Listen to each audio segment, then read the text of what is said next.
ҷавондухтаре шавҳар мекунад ва ҳар субҳ шавҳарашро барои намози бомдод бедор мекунад, то аз ҷамоат дер намонад.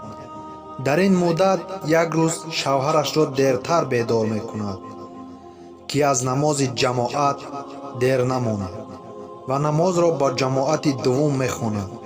баъди намоз имом наздаш омада мегӯяд: шумо шавҳари фалон зан ҳастед? мард нороҳат шуда мегӯяд: ту чӣ кор дорӣ ба зани ман?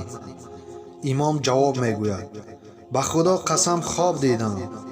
ҳамаи касоне ки имрӯз дар ҷамоати аввал буданд вориди биҳишт шуданд ва дар байнамон як зан буд. гуфтам: ин кӣ ҳаст? гуфтанд, ки ин ҳамсари фалон шахс мебошад. мард саросима ба хона бармегардад, то хушхабариро ба ҳамсараш бирасонад. вақте вориди хона мешавад, мебинад, ки ҳамсари гиромиаш дар ҳолати саҷда ҷонро ба ҷонофарин супоридааст. мақсади мо аз ин қисса дар чист?